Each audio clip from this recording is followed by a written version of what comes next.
नमस्कार, मैं Shashi Prabha Saraswat, associate professor Hindi, Shri Kalyan राजकीय कन्या महाविद्यालय सीकर। प्यारे बच्चों, परीक्षा उपयोगी महत्वपूर्ण प्रश्नों की तरफ हम अपनी व्याख्यानमाला को आगे बढ़ाते जा रहे हैं। तो आज करेंगे हम अपने इस अध्ययन की श्रृंखला में संस्मरण के प्रमुख तत्वों की चर्चा। संस्मरण क्या है? सबसे पहले तो हम ये जाने संस्मरण क्या है, इसका अर्थ क्या होता है। संस्मरण का शाब्दिक अर्थ है सम्यक स्मरण। जब हम किसी व्यक्ति, घटना तथा दृश्य का स्मरण करते हुए अपने अनुभवों को लिखते हैं तो वह संस्मरण कहलाता है। विभिन्न विद्वानों ने इसकी परिभाषाएं अलग अलग प्रकार से दी है।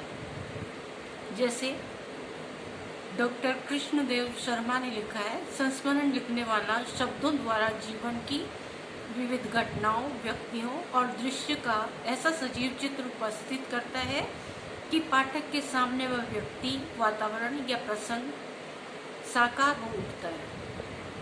गद्य में लिखे गए इसी चित्र को संस्मरण कहा जाता है। अगली परिभाषा दी है डॉक्टर भगवत चरण भारद्वाज ने।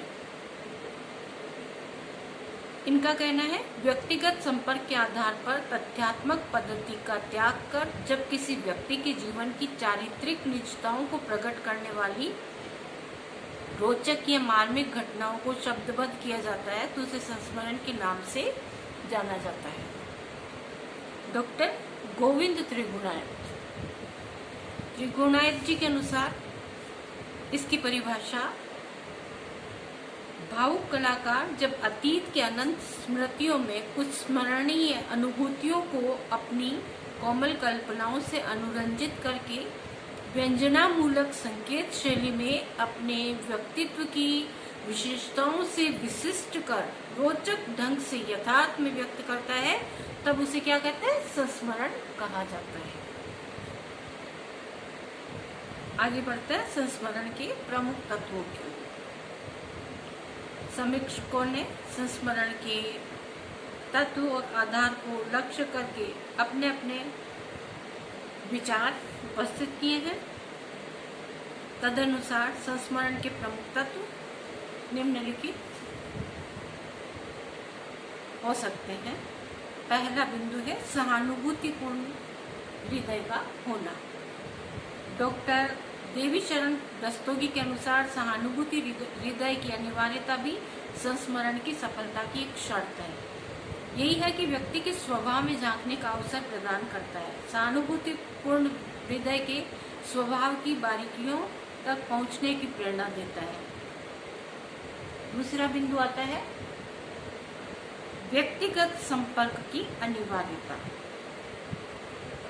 व्यक्तिगत संपर्क में आए बिना उसकी रुचि, अरुचि, आकर्षण, विकर्षण आदि तक नहीं पहुंच सकते।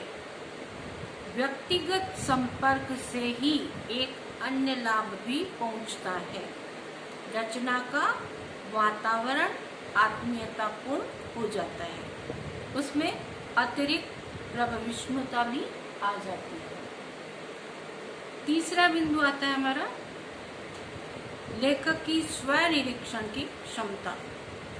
संस्मरण में लेखक को अपने स्वभाव का भी निसंग विवेचन करना पड़ता है।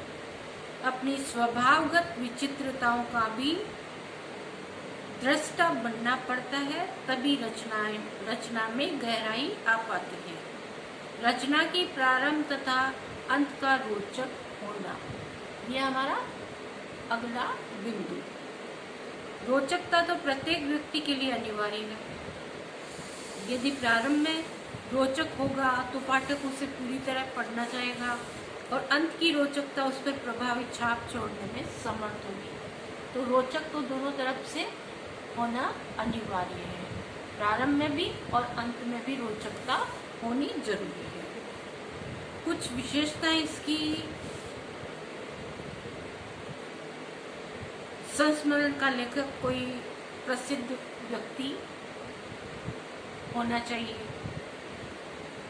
संस्मरण जिस व्यक्ति की स्मृति को आधार बनाकर लिखा जाता है वो कोई प्रसिद्ध व्यक्ति होता है। संस्मरण अतीत के कोहरे में स्थित किसी व्यक्ति, वस्तु या घटना का संवेदनात्मक पुनर्निर्माण है। संस्मरण में तटस्थता, उदासीनता, इतिवृत्तात्मकता नहीं होती है।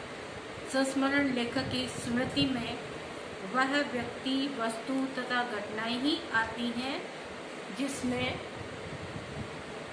उसकी तीव्र अनुभूति होती है। अतः वह अनुभूति के स्तर पर उनका वर्णन करता है। संस्मरण के वर्ण विषय में लेखक स्पष्टवादिता, रोचकता तथा संक्षिप्तता आदि का समावेश करके उसमें सजीवता का संचार करता है। संस्मरण सुगठित, सुसंबद्ध एवं कलात्मक होता है। बहुत बहुत धन्यवाद।